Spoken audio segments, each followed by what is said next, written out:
then began a program of remedying those abuses and inequalities to give balance and stability to our economic system, to make it bomb-proof against the causes of 1929.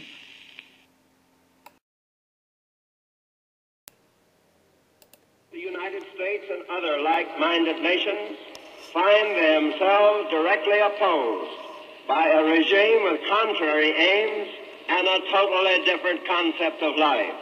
That regime adheres to a false philosophy which purports to offer freedom, security, and greater opportunity to mankind.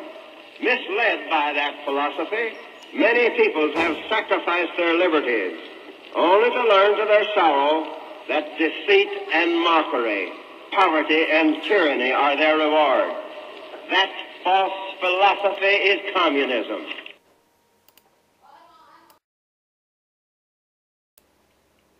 In the councils of government, we must guard against the acquisition of unwarranted influence, whether sought or unsought, by the military-industrial complex. The potential for the disastrous rise of misplaced power exists and will persist. We must never let the weight of this combination endanger our liberties or democratic processes.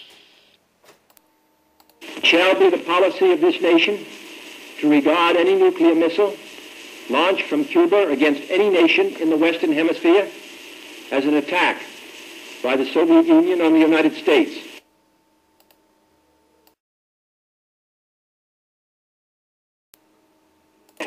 Their cause must be our cause too. Because it's not just Negroes, but really it's all of us who must overcome the crippling legacy of bigotry and injustice. And we shall overcome.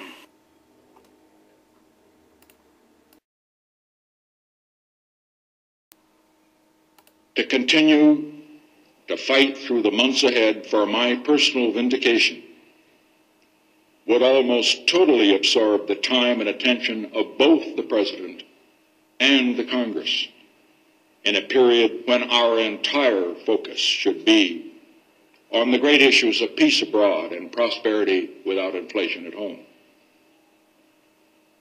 Therefore, I shall resign the presidency effective at noon tomorrow. Now therefore, I, Gerald R. Ford, President of the United States, pursuant to the pardon power conferred upon me by Article 2, Section 2 of the Constitution, have granted, and by these presents do grant, a full, free, and absolute pardon unto Richard Nixon for all offenses against the United States which he, Richard Nixon, has committed or may have committed or taken part in during the period from July 20, 1969 through August 9, 1974. My name is Jimmy Carter, and I'm running for president.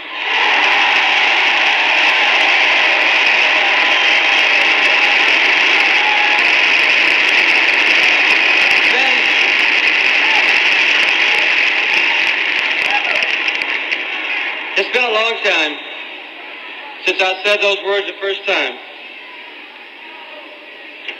And now I've come here, after seeing our great country, to accept your nomination.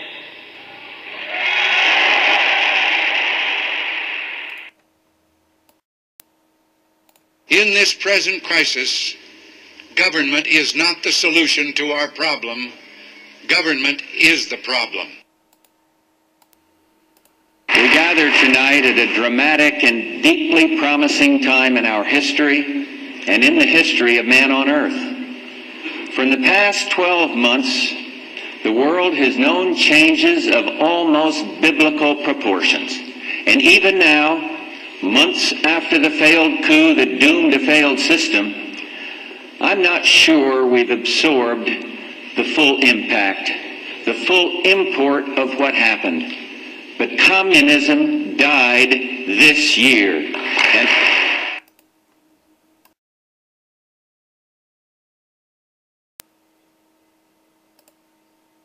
Our democracy must be not only the envy of the world, but the engine of our own renewal. There is nothing wrong with America that cannot be cured by what is right with America.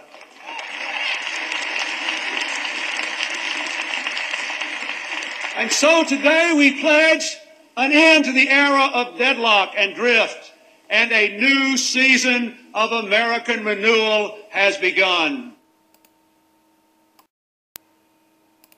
Sometimes in life we're called to do great things.